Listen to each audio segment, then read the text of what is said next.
irmão. Eu já quero começar desconstruindo algumas coisas aqui. O nosso problema é que a gente ainda não entendeu o poder do um. Esse aqui é o mesmo José que governou sobre toda a terra, que governou sobre a terra do Egito, mas tudo aquilo que ele viveu lá na frente começou com um sonho. O nosso problema é que nós temos muitos projetos.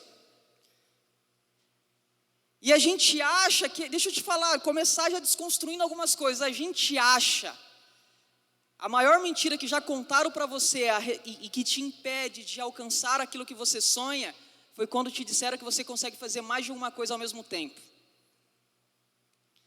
Sabe aquela ideia de otimizar o tempo? Não, então eu consigo fazer duas coisas ao mesmo tempo. Se eu estou fazendo duas coisas ao mesmo tempo, eu estou ganhando tempo. Quando na verdade você está perdendo tempo. Então o primeiro passo para que a gente se torne um homem de sucesso, a gente precisa ter um único objetivo, irmão. A pergunta é, o que você pode fazer, que quando você fizer bem feito, todas as outras coisas se tornem desnecessárias, ou pelo menos mais fácil de serem feitas. O problema é que você está focando em duas coisas ao mesmo tempo, então você acha que você vai conseguir chegar em dois destinos ao mesmo tempo. Mas José, quando foi começar a sua jornada, ele começou por um único propósito, um único objetivo. E aqui eu quero dar para você o primeiro passo, para que você se torne um homem de sucesso. Se você está anotando aí, anote, tenha um objetivo.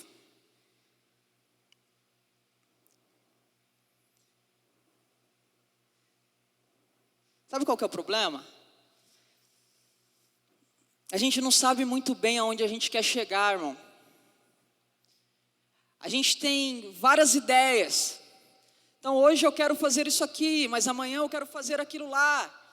E deixa eu dar só um exemplo para você, para provar que você não consegue fazer duas coisas ao mesmo tempo. Eu não sei se você já teve a experiência de estar falando no telefone. Se não teve, pensa comigo, imagina comigo, Thiago, você está falando no telefone e está andando na rua. E você está fazendo duas coisas ao mesmo tempo, é a sensação que dá que você dá conta. Mas se de repente você se deparar com uma ponte de corda, que você vai precisar atravessar um rio, uma ponte, alguma coisa, a primeira coisa que você vai fazer é desligar o telefone.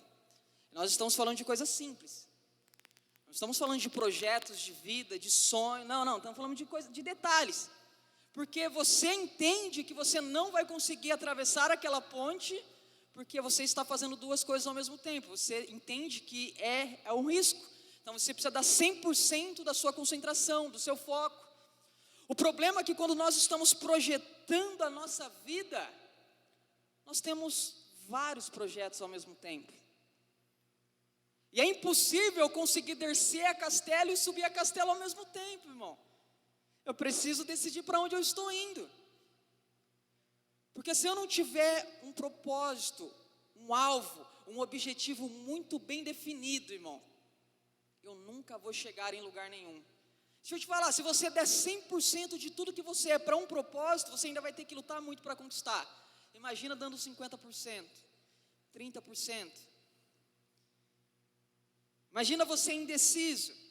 Então hoje eu quero que você comece essa noite com uma pergunta: o que eu posso fazer que quando eu fizer, todas as outras coisas se tornem desnecessárias? Cara, foi exatamente isso que Jesus disse para Marta. Ele disse: Marta, você está preocupada com um monte de coisa, mas uma única coisa é necessária.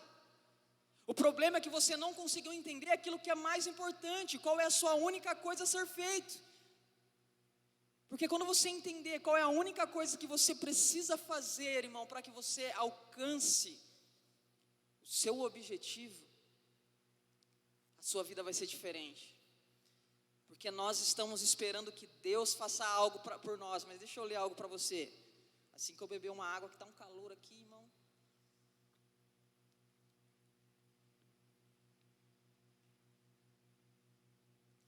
E é difícil quando a gente fala isso com crente, sabe por quê?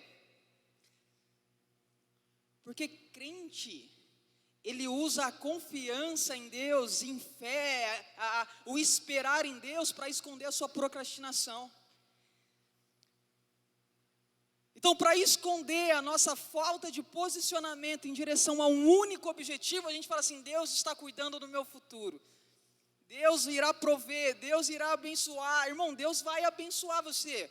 Mas eu entendi um princípio muito simples. Quando Deus chama Abraão, Ele fala: ó, aonde você colocar a planta dos seus pés, será abençoado.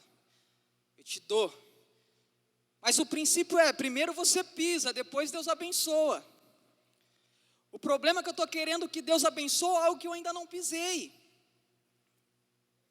Então eu estou querendo que Deus mude o meu destino, a minha sorte, a minha vida financeira, a minha família, sem que eu me posicione como se eu já estivesse lá. Bom, deixa eu contar uma experiência para você. Quando eu fui, contei isso no sábado, deixa eu contar isso aqui. Quando a gente estava procurando um terreno para comprar, que a gente estava noivo, ia casar e tal, eu encontrei um terreno, a gente estava procurando por todo canto, eu encontrei um terreno Nova Esperança, coisa linda, quadrado, encaixado, não ia precisar fazer muro, não ia precisar aterrar. Eu falei: cara, isso aqui é o terreno. Eu desci do carro, arranquei o tênis, cheguei no terreno e falei: é meu, isso aqui é meu, entendi, eu vou pisar na terra. Sujei tudo do tênis, irmão, depois precisava pôr a meia de novo, o pé, aliás, tive que pôr a meia. Estava eu e o Hudson, falei: Hudson, para o carro que eu preciso pisar nessa terra aqui, que essa terra aqui é minha. Só que daí eu mostrei para a Karen, irmão. A Karen falou assim: não, eu queria morar mais perto da igreja, do pessoal e tal. Eu falei: não, beleza, vamos procurar então, não tem problema. Se a gente não achar, a gente volta. A gente não achou, irmão. Porque não tem terreno mais para cá, que não tem mais espaço livre. Só que quando eu fui voltar no terreno que eu tinha procurado, a dona falou: já vendi. Eu fiquei doido, cara. Falei: como que ela vendeu o meu terreno? Falei: tranquilo, vou continuar procurando. E o prazo do financiamento, logo, acho que é 3 meses, né, que tem que encontrar, louco para estourar. Eu falei: meu Deus, eu preciso de um terreno. Só que passou 3 dias, eu ouvi o anúncio de novo do terreno. E fazia 24 horas que ela tinha anunciado. Eu fui chamar a dona, falei assim: você não falou que tinha vendido o terreno? Ela falou assim: não, é que eu tentei vender, mas deu um problema, eu não consegui vender, o terreno está à venda, você quer comprar? Eu falei: é lógico, eu quero comprar, o terreno é meu, você quer vender o meu terreno? Não vai conseguir vender o meu terreno. Porque eu entendi, irmão, primeiro eu piso, depois Deus abençoa. Então a gente está parado querendo que Deus abençoe algo que a gente não pôs a mão. E a gente está falando que isso é fé em Deus. Isso não é fé em Deus, irmão. É por isso que o ímpio está conquistando e a gente está parado. Porque ele está se movendo dentro de um princípio eterno. E a gente que tem a revelação do princípio não está fazendo nada. Mas vamos continuar lendo aqui, ó. Provérbios 16:1. Vou ler para você, para a gente ganhar tempo. Ao homem pertencem os planos do coração, mas a resposta da língua é do Senhor. Deixa eu já colocar de uma forma bem objetiva para você. Deus não dá o projeto, Deus ele assina a planta. O que isso significa? Que você precisa estruturar o seu projeto de vida. Só que daí você vai chegar diante do homem e falar assim: ó, está aqui o projeto, pode ser que seja reprovado. Não tem problema, eu vou fazer outro. Eu não vou construir sem a aprovação do Senhor. Mas você apresenta algo. O que nós precisamos de Deus é a resposta. O problema é que a gente está esperando que Deus dê uma resposta para algo que a gente nunca apresentou. Deixa eu te falar, qual é o seu projeto? Vou mudar a pergunta: qual é o seu único projeto? Qual é o seu sonho para a sua família? Qual é o seu sonho empresarial? Qual é o seu sonho ministerial? Quando você fala em relação ao meu ministério, esse é o meu objetivo, esse é o meu projeto, esse é o meu sonho, é exatamente nesse lugar que eu quero chegar. Quando você olha para o seu casamento, qual é a única coisa que realmente importa? Que quando você fizer bem feito, todas as outras coisas se tornam desnecessárias, ou pelo menos mais fáceis de serem feitas. Quando você olha para o trabalho, aonde você quer chegar? Bom, eu não acredito que alguém é promovido numa empresa sem que antes ele tenha se visto promovido naquela empresa. Porque quando você se vê promovido em algum lugar, você começa a se comportar como se já estivesse no cargo. Vou abrir uma conversa que eu tive com o bispo aqui um tempo atrás. Pode, bispo? foi, negócio você fez com a pastora Paula, estou descontando. Não dá para falar não. Teve um tempo, o bispo foi em casa e falou assim, varão, vocês são os próximos pastores que a gente pretende levantar. Lembra desse dia, bispo? Tive um mini infarto, tomei um ar, pode continuar. Mas eu preciso que vocês já comecem a se comportar como um. Foi isso ou não, bispo? Você não vai ser separado agora, mas já comece a se movimentar na igreja como se tivesse sido. A pergunta é, como você tem se movido? Porque se você está esperando a promoção para que você comece a fazer, você nunca será promovido. Porque quando eu me movo por propósito, por um único propósito, eu não estou preocupado se as pessoas que estão comigo não estão fazendo, mas só eu que trabalho, só eu que entrego mais, só eu que me dedico mais, no ministério só eu o único que não falta, no meu casamento eu sou o único que pede perdão. É porque você tem um objetivo claro de onde você quer chegar, irmão. Deixa eu ler mais um texto com você.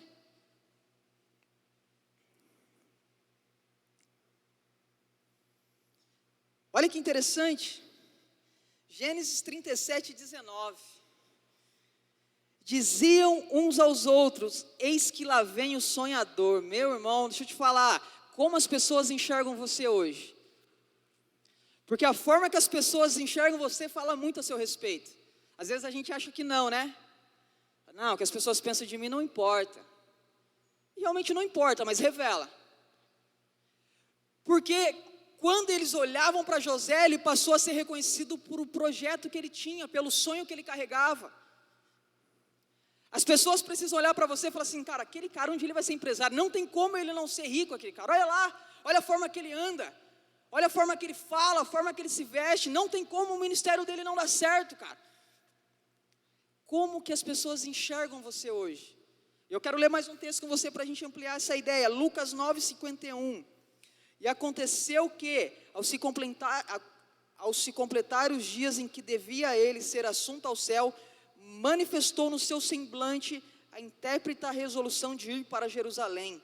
E enviou mensageiros que o antecederam. Indo eles, entraram numa aldeia de samaritanos para ali preparar pousada, mas não receberam, porque o aspecto dele era de quem decisivamente ia para Jerusalém. Meu irmão, quando Jesus entendeu que estava chegando o dia que ele iria cumprir o seu propósito, Jesus veio para isso, irmão. Jesus veio para a cruz. Tudo aquilo que ele fez com que ele chegasse na cruz, mas o único objetivo dele era a cruz.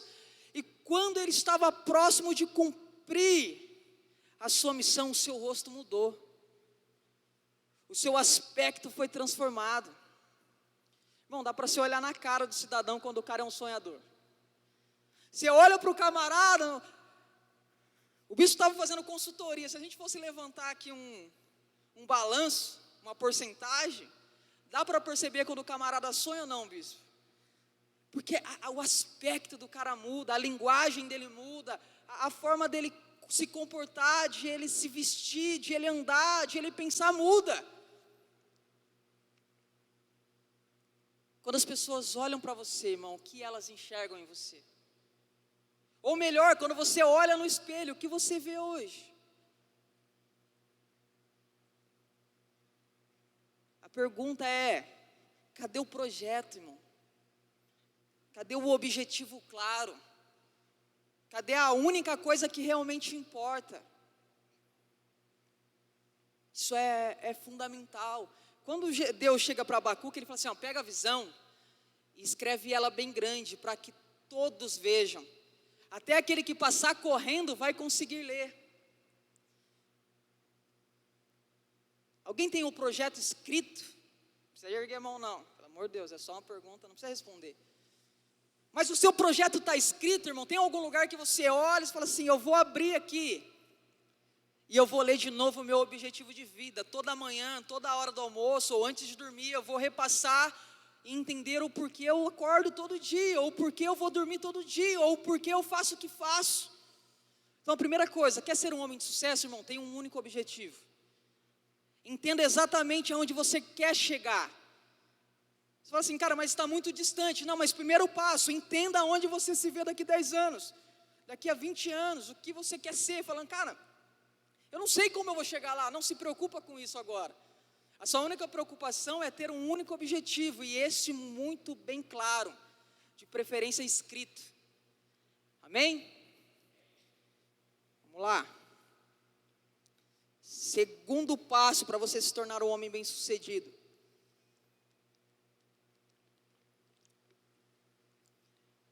Enxergue o problema como promoção. Abra sua Bíblia em Gênesis 46.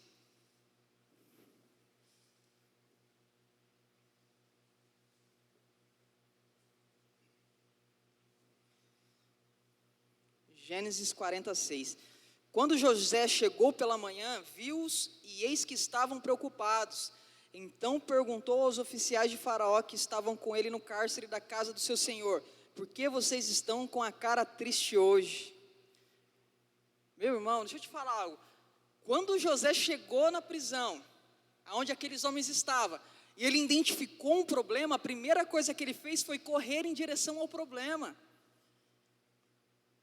Sabe qual que é o nosso problema? Sabe por que a gente não cresce na vida? Porque a gente tem a cultura de fugir do problema. Cara, a Bíblia te mandou fugir do pecado e não do problema. E foi exatamente isso que ele fez logo depois. Aliás, antes, né? Por isso estava ali. Do pecado a gente foge, o problema a gente enfrenta. Então, quando você se deparar com um problema no seu trabalho, encontre ali a sua promoção. Os caras mais bem-sucedidos do mundo, eles encontraram solução aonde outros encontraram um problema. Tudo hoje é a solução de um problema. É exatamente isso que as pessoas vendem. Elas vendem a solução do seu problema. Elas resolvem a sua dor, elas resolvem a sua dificuldade, elas se tornam ricas, milionárias por isso. Só que o problema é que a gente tem uma cultura de fugir do problema. Não, eu não vou resolver isso aí não, eu não vou fazer isso aí não é para mim. Tem outra pessoa que é responsável, tem outra que vai fazer. Está com problema no casamento, não, por que eu de novo? Porque você precisa ter uma cultura de resolver problema, irmão. Tudo isso aproximou José do seu destino. Todos esses processos, primeiro, teve um sonho. Segundo, tem uma cultura de resolver problema. Então, quando você estiver no ministério, irmão, e estiver algo que ninguém quer fazer, é ali que você vai encontrar o lugar para que você cresça, para que você mude a sua história. Pega os homens da Bíblia, irmão. Todos eles decidiram entrar em ambientes que ninguém queria entrar. Por que você acha que Davi foi Davi? Porque enquanto estava todo mundo jantando, almoçando, ele estava lá, lutando com um leão, com um urso, fazendo aquilo que ninguém queria fazer. Mas quando Deus vai chamar alguém para fazer, Ele vai procurar alguém que está trabalhando. Ele vai procurar alguém que já está fazendo. Porque Deus nunca vai trabalhar com alguém que tem tempo de sobra, irmão. Às vezes você fica falando, eu não vou fazer nada, porque daqui a pouco Deus vai me chamar. Ele não vai te chamar. Porque Deus não trabalha com pessoas desocupadas, que fogem de problema. Deus está procurando pessoas que enfrentam problema.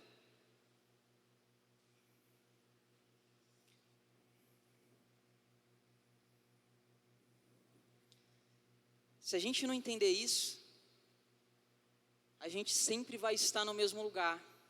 Então, primeiro, vamos construir algo aqui. Tenha um objetivo claro. Tenha um objetivo claro. Segundo, tenha uma cultura de resolver problema, irmão. Eu sei que agora você anota no caderno, você vai ficar tudo bonitinho. Mas amanhã no trabalho, o primeiro problema que aparece, você precisa lembrar disso e falar assim, é a hora de me promover. Ah, mas o meu chefe não viu, mas o Senhor está vendo, irmão. Você não faz para Ele, você faz por um propósito. E quando tudo que você faz é por um único propósito, você não faz para que as pessoas vejam, você faz porque precisa ser feito. Você faz porque é a coisa certa a ser feita, e ponto. Mas vamos continuar. Terceiro passo para que você se torne um homem bem-sucedido. Tenha um plano de ação. Deixa eu te falar. Um sonho sem um plano de ação é só um desejo, irmão. E esse é exatamente o nosso problema. A gente tem muitos sonhos, mas a gente não tem um plano de ação para que a gente alcance os nossos sonhos. Por isso eu queria que você abrisse a sua Bíblia em Gênesis 40, 13.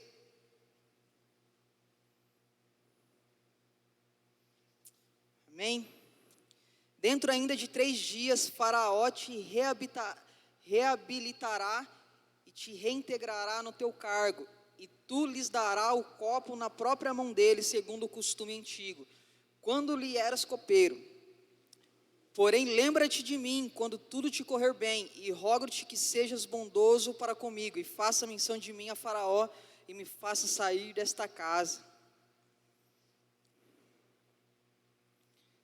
Sabe o que eu acho interessante? Quando José viu o problema, ele encontrou no problema a forma de estruturar uma estratégia para que ele saísse de lá e fosse em direção ao seu propósito. Ele não só resolveu o problema, mas ele fez de forma intencional para que ele pudesse chegar mais perto do sonho que Deus um dia deu para ele. Sabe qual que é o problema? Deixa eu te falar, às vezes nós até temos um projeto, mas nós não estruturamos a forma de alcançar esse projeto, a gente não tem um planejamento. A pergunta é, qual é o seu planejamento semanal, mensal, anual? Qual é o seu planejamento financeiro? Porque você vivendo um dia de cada vez, você pode até chegar em algum lugar, irmão. Mas você vai ter que contar com a sorte, você vai ter que contar com o favor de alguém. Mas quando nós temos um projeto, todas as nossas ações se tornam intencional, a gente faz tudo de forma intencional. Sabe o que eu acho mais interessante? Quando José foi bolar um projeto, uma estratégia, para que ele alcançasse o seu objetivo, ele usou o seu dom, ele usou aquilo que ele já tinha. Ele já tinha um dom de interpretações. E quando ele foi bolar aquela estratégia rumo ao propósito, ao objetivo, ele usou as ferramentas que ele já tinha na mão. Deixa eu te desconstruir outra coisa que a gente falha demais. A gente tem a ideia que nós precisamos, antes de qualquer coisa, melhorar aquilo que a gente é ruim. Mas se a gente entendesse que ao invés de melhorar aquilo que a gente é ruim, se a gente potencializasse aquilo que a gente já é bom, a gente iria muito mais longe. Porque só de potencializar aquilo que você já é bom, você automaticamente melhora todas as coisas. Então a gente está preocupado com aquilo que eu sou ruim, então eu preciso melhorar nessa área porque eu sou ruim. Você está abrindo mão da ferramenta que Deus te deu para que você vença na vida. Então Deus te fez pintor, você fala assim, não, mas Deus me fez pintor, mas eu não sei pôr tijolo, então eu vou aprender a pôr tijolo. Assim, cara, mas se você sabe pintar, faça isso como ninguém.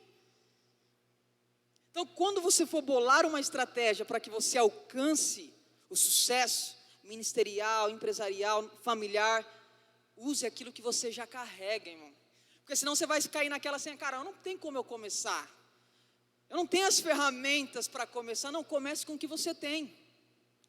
Que no meio do processo você vai aperfeiçoando aquilo que você já é bom. Até que na sua empresa você se torna o melhor naquilo que faz. E as pessoas falam assim, a gente vai dar esse cargo, não porque a gente gosta, porque não existe outra pessoa que é melhor do que ele. A gente não tem a opção de não dar para ele. Ainda que eu não goste, eu preciso colocar ele, porque ele é o melhor no que faz. Porque um dia você identificou aquilo que você é bom. Então o nosso problema é tentar melhorar aquilo que a gente talvez não tenha predisposição a fazer. E deixar de lado aquilo que já é bom. Então a primeira coisa, irmão, saia daqui. Se você não tem isso, chegue na sua casa, reflita e escreva qual é a única coisa que realmente importa. Que é aquilo que Jesus disse para Marta, você precisa se preocupar com uma única coisa. Você precisa sair daqui hoje e descobrir qual é a única coisa da sua vida que realmente importa. Então você vai descobrir na sua casa qual é a coisa que importa, qual é a missão da minha família, qual é a missão da minha casa. No meu ministério, qual é a minha missão? Qual é o meu propósito nesse lugar? Você precisa olhar as áreas da sua vida e descobrir aquilo que você nasceu para fazer naquele ambiente. E quando você descobrir isso, irmão, tem uma cultura de resolver problema. Qualquer coisa que aparecer, você fala assim, eu estou aqui para isso. Foi para isso que Deus me colocou aqui, para resolver problema. Deu problema na família, bate no peito e fala assim, eu vou resolver o problema. Deu problema na empresa, cara, quebrou uma máquina lá, cara, deixa eu pelo menos olhar. Quem sabe eu não consigo arrumar. Cara, ninguém pode fazer tal função, não, eu posso fazer, não tem problema. Ah, mas ninguém quer fazer. Não, mas não importa, eu vou fazer. Porque quem tem propósito faz aquilo que precisa ser feito e ponto final. Não se trata do eu não gosto, não, precisa ser feito, eu vou fazer. Terceiro, você precisa ter um plano de ação, irmão. Você precisa ter pequenas metas que vão te apontar para um objetivo maior. Então, se você quer chegar em algum lugar daqui a um ano, comece a projetar a sua semana. Cara, a gente tem tanta ferramenta que pode nos auxiliar hoje. Mapa mental. Tem tanta coisa que a gente tem como aplicativo no celular que você abre, você coloca todos os seus projetos, ele faz um desenho que puxa uma seta que fala, uau! É tão simples hoje a gente projetar a nossa vida, irmão. Plataformas para você administrar suas finanças, tem um monte, que dá os cálculos certinho. Entrada, saída, tem tudo, cara. Cara, eu quero investir, nossa, tem um monte de plataforma que te dá no detalhe, assim, ó, como você faz. Tem tudo. Diferente de alguns anos atrás. Então só não projeta quem não quer, irmão. Só não vai fazer quem não quer fazer. Mas se eu não tenho um plano pré-estabelecido, é aquela ideia, qualquer lado que eu for, tá certo. Eu não sei onde eu quero chegar, não importa o destino que eu tome, não importa a rota, eu não sei qual é o objetivo, eu não sei qual é o lugar que eu quero alcançar. Então, para qualquer lugar que eu for, tá certo. Mas quando eu tenho um senso de propósito, todas as minhas ações é intencional, eu já não tenho mais tempo para perder. Porque eu sei que toda vez que eu gasto tempo com aquilo que não devo, eu estou me afastando daquilo que eu preciso fazer. Amém? Está anotando, irmão? Que é interessante. A gente costuma dizer, e de fato é uma verdade, foi Deus que tirou José da prisão, mas quem bolou o plano foi ele. Porque ele chegou para o camarada e falou assim, ó, quando você chegar lá diante de Faraó, lembra de mim. O cara esqueceu. Mas na hora que surgiu um problema, ele falou assim, cara, tem um cara lá embaixo que ele tem uma cultura de resolver problema. A hora que apareceu um problema para Faraó, ele falou assim, eu tive o mesmo problema, e quem resolveu está preso, vamos lá chamar ele que ele vai resolver o seu também. Se José não tivesse resolvido aquele pequeno problema, ele nunca teria sido chamado para resolver o grande problema de Faraó, que foi o que o promoveu. Então você fala assim, cara, mas isso aqui é tão pequeno, isso aqui não vai me levar, não, mas talvez vai fazer que alguém olhe para você e fale assim, aquele cara ele é diferente. Ele se move diferente, ele pensa diferente, ele se comporta diferente. Mas vamos continuar.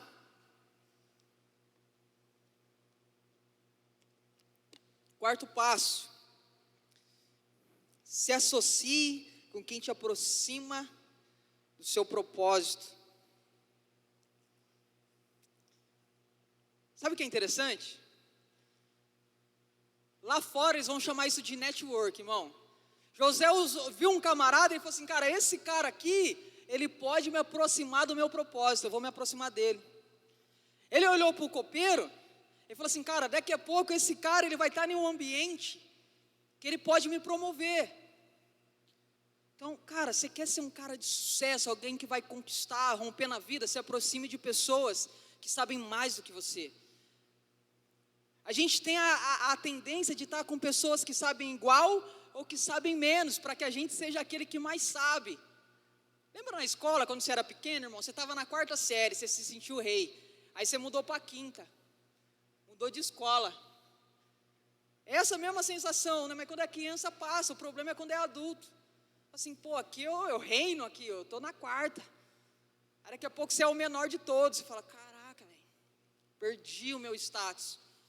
Cara, mas é exatamente nesses ambientes que você quer e você deve estar. Você quer ter um casamento, irmão, que vai dar certo? Se aproxime de pessoas que estão casadas há 30, 40 anos.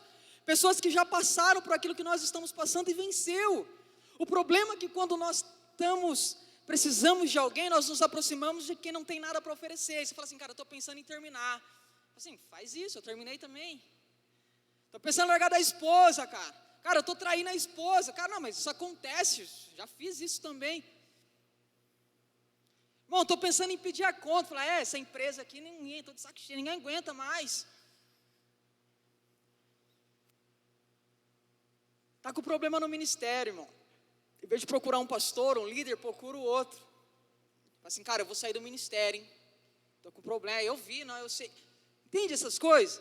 Cara, você quer ser bem sucedido, você precisa estar perto de pessoas que te apontam para o propósito. E tem duas formas da gente fazer isso, de uma forma direta e indireta. A forma direta é quando você está perto da pessoa. Você tem acesso a essas pessoas que vai te ajudar no trabalho. Irmão, tem a mentoria ali, cara.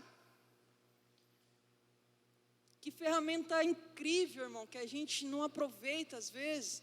Existem os cultos, o bispo está ministrando sobre finanças. Eu até pedi licença para ministrar, porque eu falei, eu vou interromper a série de mensagens dele, mas não tem problema.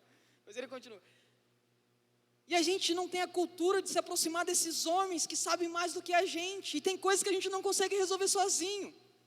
Cara, tem problema que a gente resolve com uma mensagem. Sabia que se você mandar uma mensagem, às vezes, antes de tomar uma decisão, te livra de ficar 2 horas na sala pastoral depois chorando lá. Uma mensagem te livra de 2 conversas tomando, ó. Mas não, a gente quer se virar sozinho, na hora que dá problema. Não, irmão, tem uma cultura de estar perto de pessoas que te apontam para o lugar que você deseja estar. Então você precisa descobrir o que você quer para a sua vida, depois se aproximar de pessoas que te apontam para esse lugar. Quando a gente fala sobre ministério, onde você quer chegar? Se essa resposta aí que você pensou não estava na ponta da língua, você já perdeu. Na área profissional, onde você quer chegar? Já tinha que estar aqui, ó.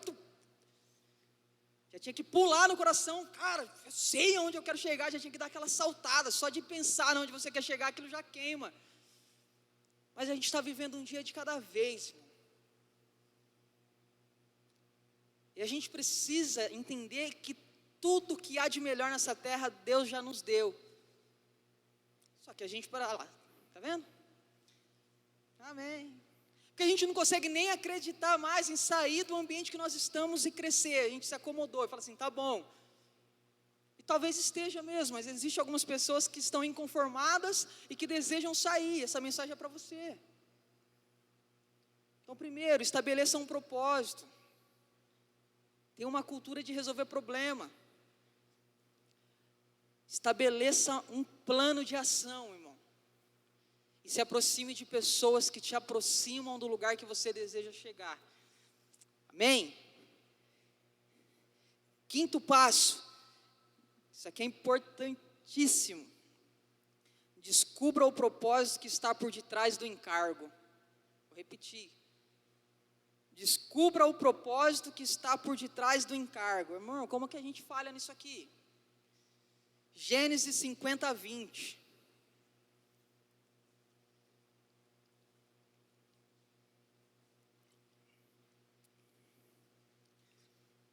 Amém?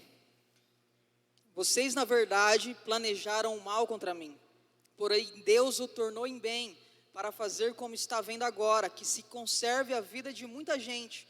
Portanto, não tenham medo, eu sustentarei vocês e os seus filhos. E assim José os consolou e lhes falou ao coração. Sabe qual que é um dos problemas e um dos erros que a gente comete?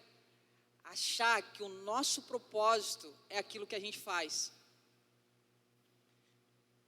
Se eu perguntasse para você aqui, o propósito de José era ser governador? Talvez quase todos diriam que sim. Mas José, no final da vida, ele entendeu o propósito. O propósito dele não era ser governador, o propósito dele era conservar a vida do seu povo. O ser governador foi só o meio que Deus usou para que ele cumprisse esse objetivo. Então, se você tem o seu ministério como fim, você já perdeu, porque o seu ministério não é o fim, ele é o meio pela qual você cumpre um objetivo maior. Então, se você acha, não, o meu propósito é ser pastor, por exemplo, cara, já errou. Ser pastor é o meio, é a ferramenta que Deus me deu para que eu cumpra a minha missão de vida.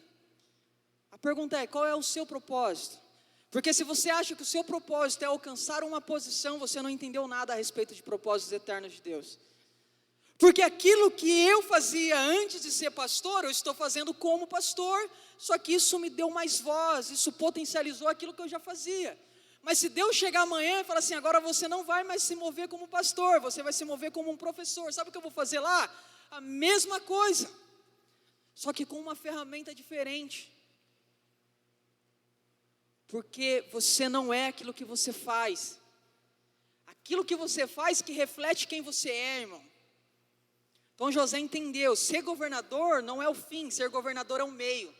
Só que o mais importante é aquilo que eu fiz através da ferramenta que Deus me deu. Porque quando nós falamos a respeito de fazer através de algo, através do encargo, nós entendemos que as pessoas são beneficiadas por aquilo que a gente carrega.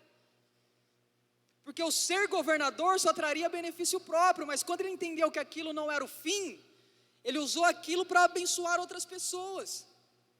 A pergunta é, como você tem abençoado outras pessoas com aquilo que Deus colocou na sua mão? No seu trabalho, como as pessoas são abençoadas por aquilo que você faz? No seu casamento, irmão, como você tem feito? Através daquilo que Deus te entregou. Seu ministério, o seu propósito não é ser missionário, não é ser pastor, não é ser ministro, não, isso é uma ferramenta. E ela te ajuda no cumprimento do propósito, mas você não pode ter isso como fim. Então 5 passos para que você seja um homem bem sucedido, irmão. Para que você se torne um homem de sucesso. Primeiro, tenha um objetivo claro, de preferência escreva esse objetivo, leia esse objetivo de manhã, no almoço, à noite, que isso esteja claro. Segundo, tenha uma cultura de resolver problema. Terceiro, trace um plano de ação. Quarto, você precisa ter um networking, você precisa se aproximar de pessoas que te aproximam, que te fazem crescer. E como eu disse, a primeira forma é você estando perto de pessoas que te levam. A segunda, que eu esqueci de dizer, é a forma indireta, que é através de ferramentas de estudo, irmão. Cara, quando você pega um livro bem escrito, é como se você estivesse conversando com o autor.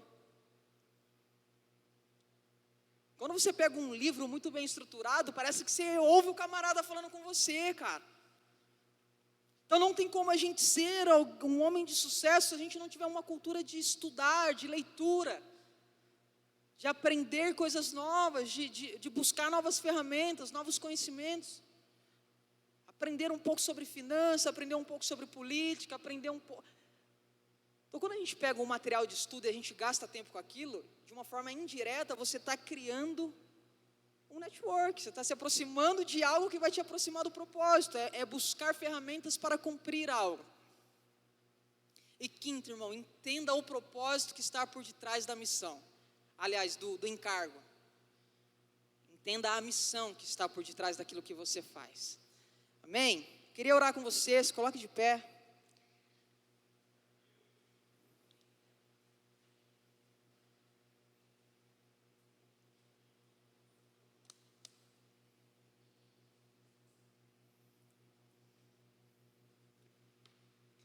Aleluia. Pai, queremos colocar diante do Senhor as nossas vidas. E nesse momento nós queremos pedir que o Espírito Santo do Senhor nos conduza a descobrir aquilo que realmente é importante. Qual é a única coisa que realmente importa, Pai? Para que nós possamos focar toda a nossa energia, o nosso foco e fazer com excelência aquilo que precisa ser feito, aquilo que irá nos conduzir para o propósito eterno do Senhor, Pai. Por isso, abre os nossos olhos e arranca das nossas vidas toda distração, tudo aquilo que nos impede de caminhar em direção ao Senhor, tudo aquilo que nos rouba, Pai, do centro da Tua vontade, que nós venhamos sair daqui com um senso de propósito, um senso de destino, Pai, e que nós venhamos entender, Pai, a missão, o propósito, Pai, aquilo que está por detrás do encargo, que o encargo não seja o fim nas nossas vidas, mas que seja apenas uma ferramenta para que nós venhamos cumprir o propósito eterno do Senhor. Nós também queremos pedir que o Senhor nos mostre, Pai, o meio ao qual nós estamos inseridos, Pai, e que o Senhor nos entenda que nós precisamos estar nos ambientes certos para que nós possamos conquistar aquilo que o Senhor tem para nós. Por isso, aproxime de nós pessoas que irão nos ativar, pessoas que irão nos apontar, Pai, e que o Senhor abra os nossos olhos para as pessoas que talvez nós precisamos nos distanciar, Pai, para que nós possamos cumprir a vontade do Senhor em nome de Jesus.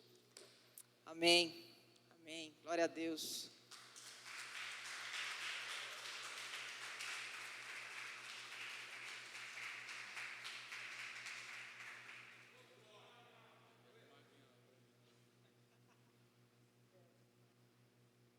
Graças a Paz, boa noite. Eu vou compartilhar aqui a palavra de oferta. Ela está em Lucas 21, se você puder abrir para acompanhar comigo.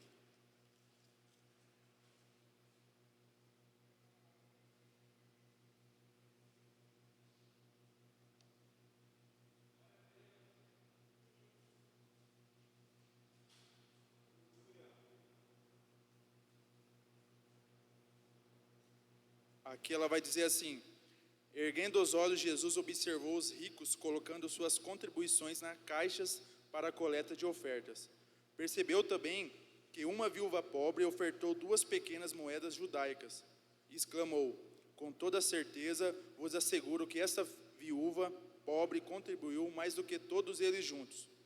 Porquanto todos os ofertantes deram daquilo que lhes sobrejava, esta, porém, da sua extrema pobreza, deu tudo o que tinha, tudo o seu sustento. Nessa passagem, Jesus ele começa a observar, né?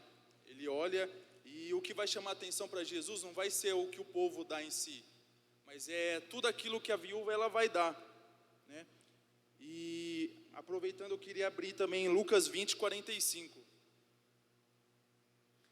Estando todo o povo a ouvi-lo, Jesus advertiu os seus discípulos: tende cuidado com os mestres da lei, pois eles fazem questão de andar com roupas especiais e muito apreciam serem saudados nas praças, ocupar as cadeiras mais importantes nas sinagogas e os lugares de honra nos banquetes. Contudo, eles devoram as casas das viúvas, e para não dar vista fazem longas orações. Sem dúvida, estes homens sofrerão condenação mais severa. E aqui Jesus ele vai colocar para a gente o que é aquilo que a gente não pode fazer. É aquilo que os fariseus eles estão fazendo aqui, né? Um dos pontos, essas vestes compridas, né?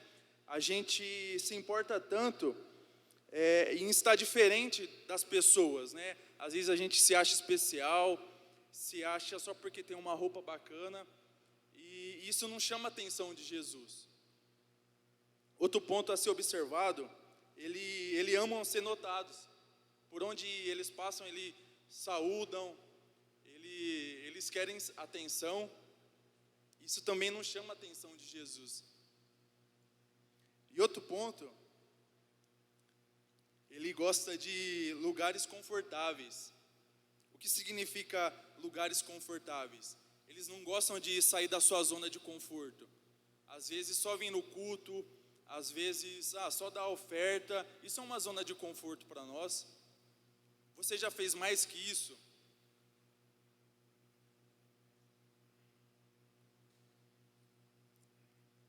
Um esforço também que a gente pode colocar aqui é uma busca em Deus, né? Às vezes a gente... Qual é o tamanho do nosso esforço?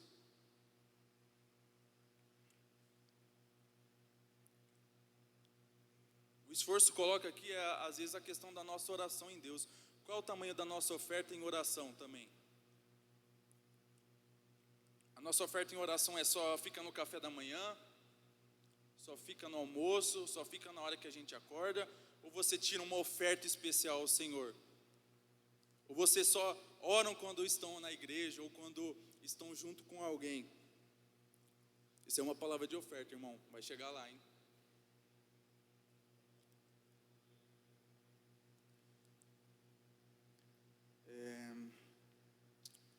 E fala também sobre a questão de devorar os dinheiros dos necessitados.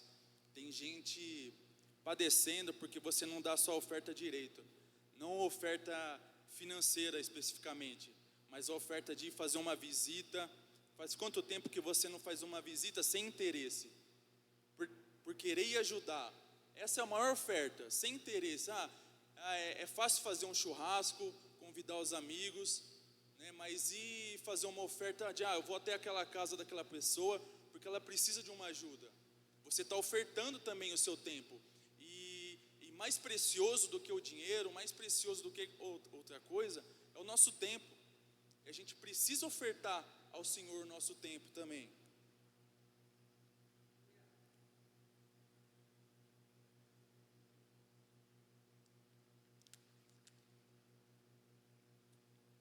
Glória a Deus.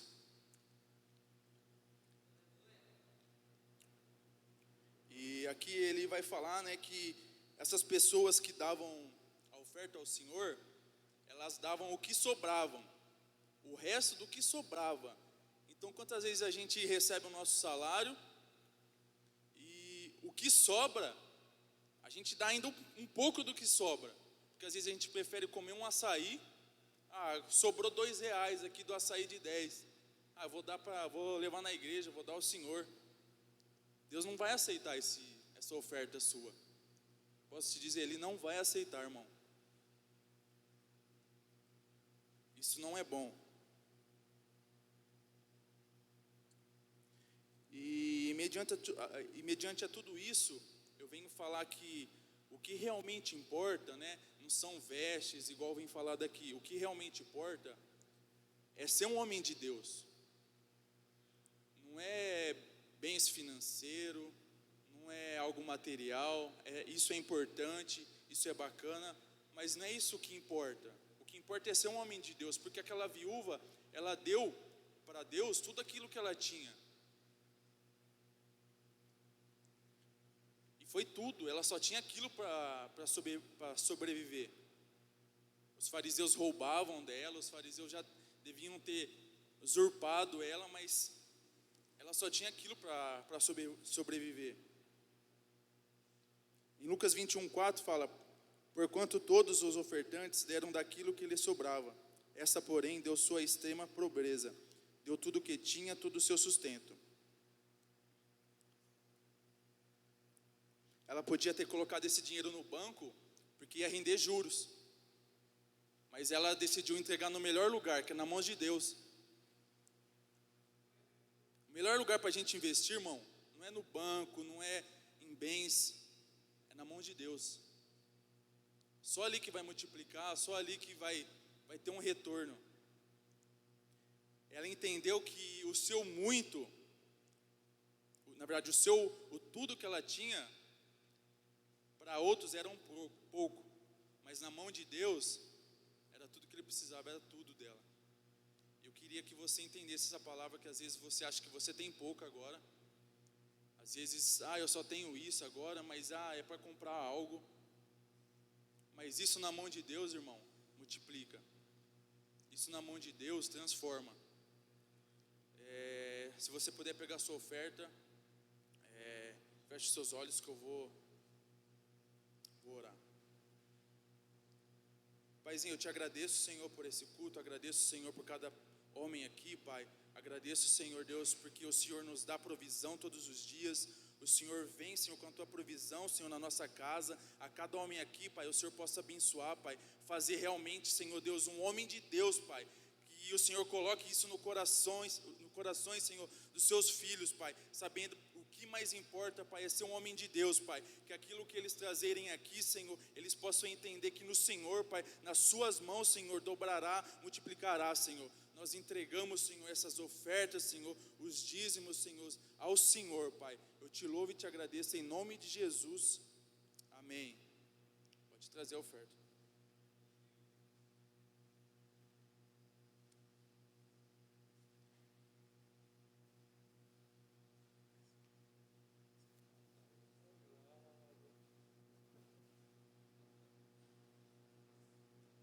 Ô glória! Glória a Deus! Não, vamos de novo, querido. Glória a Deus! Meus irmãos, deixa eu colocar para vocês aqui algo. Coloquei aí também no grupo de homens uma frase. Esse termo que o Vitor citou aqui, a respeito da gente tratar esse ambiente como um ambiente de negócios. E talvez na nossa cabeça negócios tenha a ver com outras coisas. Mas eu coloquei aqui uma definição, quero passar para você. A palavra negócio, né, é uma palavra do latim, duas palavras que se juntam para formar a palavra negócio, que vem de negotium. Essa é a palavra negócio no latim, que é formado por dois vocábulos, né? E o que significa negócio? Negócio significa aquilo que não é lazer. Será que você pode repetir isso? Negócio, de novo, negócio é tudo aquilo que não é lazer. Percebe que quando nós entendemos que estamos em um ambiente de negócio, Vitor, nós não estamos ali para lazer. Eu posso fazer da minha área de atuação uma área de lazer. Aliás, você vai perceber isso, a desconstrução das empresas nos últimos anos, e em que as empresas estão abrindo mais espaço para lazer do que existiam anos atrás. Então você vai lá, tem uma mesa uma sala de jogos, e você tem puffs, e você tem um monte de coisa, na ideia de eles aumentarem a produtividade de uma pessoa. Agora, o que nós estamos vivendo, na verdade, é uma desconstrução do conceito. Porque quando eu entendo que negócio é tudo aquilo que não é lazer, lazer precisa ter um ambiente separado, um ambiente reservado, um ambiente específico. E aí, nós desconstruindo a ideia de negócios, transformamos tudo em lazer. Aí o nosso ambiente eclesiástico vira um ambiente de lazer, aí o nosso ambiente de trabalho vira um ambiente de lazer, e a gente já não tem mais negócios, ou seja, descaracterizamos tudo a troco de lazer. É muito comum, e não digo que isso é o correto, mas era-se muito comum, e ainda talvez alguns de nós cultiva isso, as pessoas passar 2, 3, 5 anos sem tirarem férias. Não estou dizendo que esse é o padrão e nem que isso é o correto, mas a ideia de lazer era praticamente abolida da vida, porque nós estávamos focados em um propósito. Quando eu disse aos irmãos de que esse ambiente é um ambiente de negócios, em outras palavras, está dizendo, isso não é um ambiente de lazer. Nós não estamos aqui para passar tempo. Nós estamos aqui para instrução, sabedoria, edificação, comunhão. Menos lazer. Lazer a gente marca um futebol. Você está aí? Lazer é um churrasco fora, alguma outra coisa. Aqui dentro, homens de negócios. Isso é uma mentalidade que nós precisamos colocar em todas as áreas da nossa vida. Eu sou um homem de negócios. Eu sei separar o que é lazer e o que não é lazer. Quando você permite que o lazer entre em áreas que não é para entrar, é problema. Veja aquele cara que tira sarro de tudo. Ele leva o lazer para uma área que ele não deveria, acaba com o projeto. Destrói o ambiente, porque aquele ambiente não é um ambiente de lazer, é um ambiente de negócios. E quando nós, irmãos, preste atenção, quando nós entendemos isso, porque isso é um princípio, Nós vamos fazer dos ambientes onde nós estamos, ambientes de negócio. Isso é uma chave. Porque nós estamos parece que a ideia dessa geração é transformar todos os ambientes em lugares de lazer. Todos. Só que não. Ainda existem homens de negócios. Homens que vão ser a barreira. Presta atenção, não estou dizendo fronteira. Porque fronteira pode ser ultrapassada. Estou dizendo barreira. Que vão dizer, aqui nós temos princípios e valores. A gente sabe a hora certa de lazer. E aí eu ponho para você uma questão importantíssima aqui. Porque algum tempo atrás a nossa desculpa poderia ser a pandemia. Não, porque a pandemia atrasou, retardou, tá.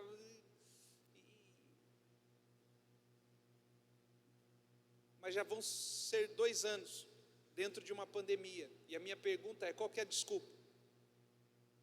Está esperando o quê? A próxima pandemia para ter uma nova desculpa? Qual é a desculpa que a gente está dando para não chegar onde deveria chegar? Estamos em outubro, irmão, o ano já praticamente já acabando, a reta final do ano. Edificamos o quê? Construímos o quê? Qual foi a nossa mudança para chegar no dia 31 e dizer, 2021 valeu a pena? Não importa a crise. A crise, na verdade, ela revela quem se preparou para ela e quem não se preparou. Mas a questão é, entendemos o que é um negócio?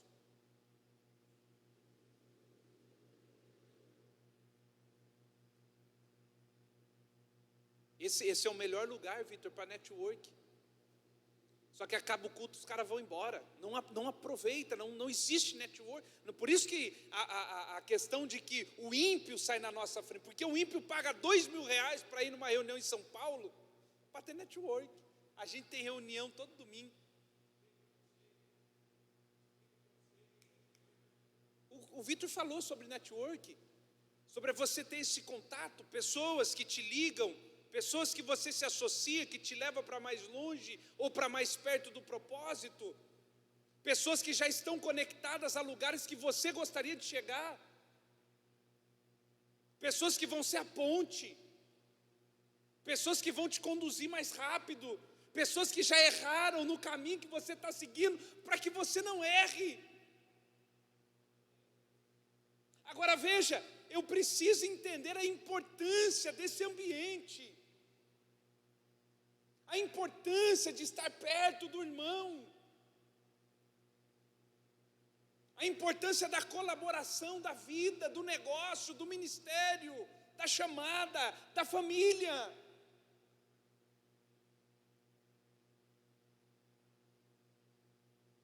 Nós vamos insistir em todo o tempo, essa talvez seja a reunião mais importante da igreja.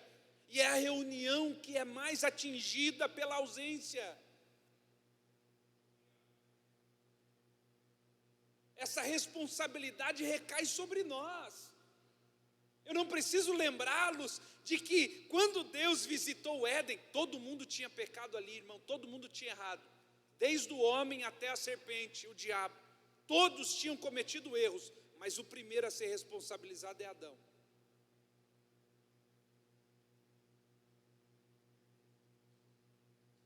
A gente pensa o contrário, né? Não, foi culpa do diabo, eu caí, o diabo me tem. A gente pensa que o primeiro a ser responsabilizado, não, o homem. Essa é a ideia desse culto.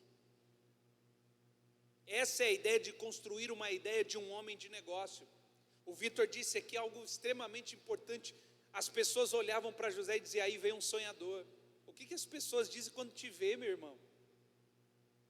Qual é a imagem que você passa? Qual é a referência que você tem?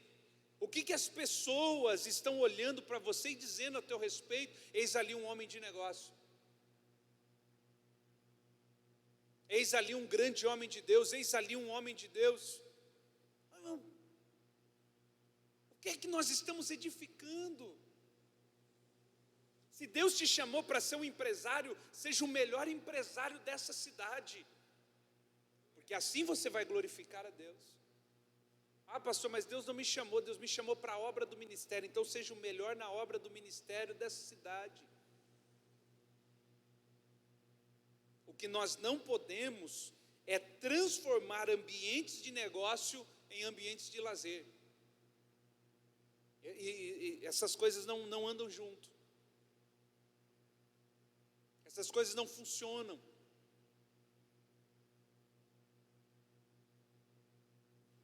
Por isso, o conceito está lá. Se você não estiver no grupo de homens, pede para um homem aí pertinho de você, diz assim: eu não estou lá, a gente vai adicionar você. Mas o conceito é bem simples. Um homem de negócio não transforma ambientes de negócio em ambientes de lazer. Olha para o homem que está do seu lado e diga assim: essa reunião não é uma reunião de lazer.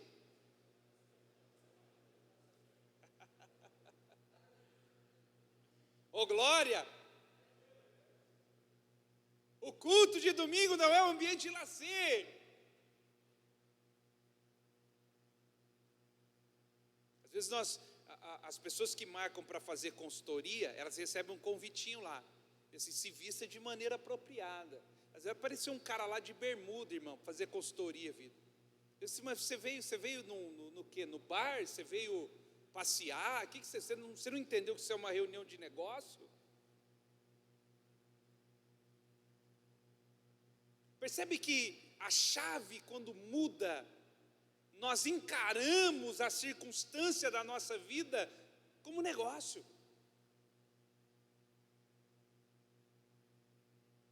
Há uns 4 anos atrás eu ouvi uma expressão do Brunet, acho que já compartilhei aqui. Se não compartilhei, vou compartilhar. E o Brunet estava compartilhando uma mensagem, e ele disse assim: olha, eu não consigo mais, olha isso, eu não consigo mais ir para o shopping com a minha família de qualquer maneira. Assim, porque eu posso estar caminhando pelo shopping, encontrar alguém de network e fechar um negócio com ele. Então, a partir de então, quando eu entendi que eu podia fazer negócio em qualquer lugar que eu estava, mudou. Eu ando preparado para fechar um negócio em qualquer hora. Esse é o nosso problema. A gente não anda preparado. Alguém chegou para mim o ano passado, disse assim: Bispo, eu indiquei um rapaz para um emprego. Olha isso. Eu indiquei o rapaz para um emprego, e ele foi chamado para uma entrevista. Sabe como é que ele foi? Bermuda e chinelo. Uma entrevista de emprego. Sabe o que é isso? Reflexo de uma geração de homens que transformaram negócios em lazer.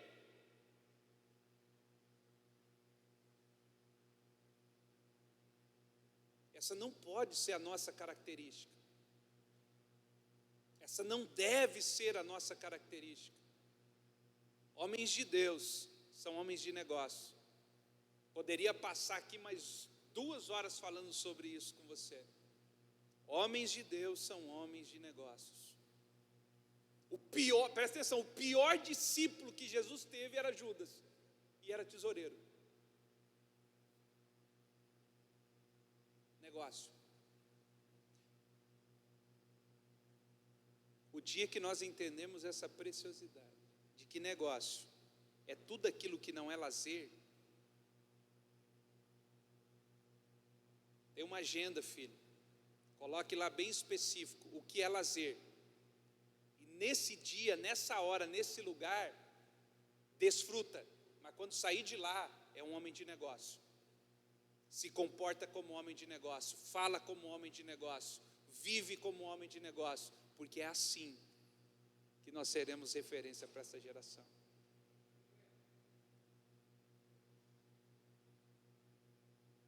Você está aí? Podemos orar? Nós vamos ter mais 2 cultos. Culto de novembro e o culto de dezembro. E aí no culto de novembro a gente programa uma confraternização final para o culto de dezembro. E aí a gente traz aí sim,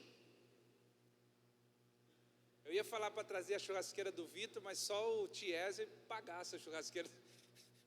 Só cabe um bifinho. Mas aí a gente traz uma churrasqueira, a gente mete fogo aí no estacionamento, faz só não traz o sal do Carlão.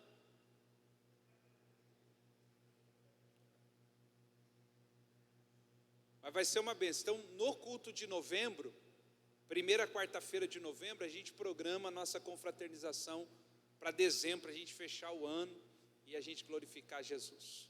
Amém? Vamos orar? Pai, obrigado por essa noite, obrigado pela Tua palavra, obrigado pela vida dos nossos irmãos, obrigado pelos homens de negócio que o Senhor tem levantado nessa geração para fazer a diferença, para mudar a mentalidade, para se tornar uma barreira de proteção a Deus ao redor, de tudo aquilo que o Senhor tem como valores. Que o Senhor nos abençoe no mês de outubro, que o Senhor dê a cada um a porção da Tua bênção necessária, transbordante, ó Deus, para que nós possamos passar e exaltar o Teu nome.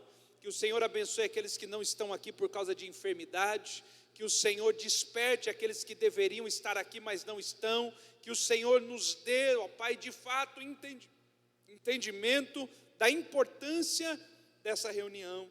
É o que nós oramos no nome de Jesus. Amém, amém e amém. Amém, queridos? Deus abençoe. Cumprimenta aí o seu irmão. Não vai embora correndo. Desfruta desse tempo.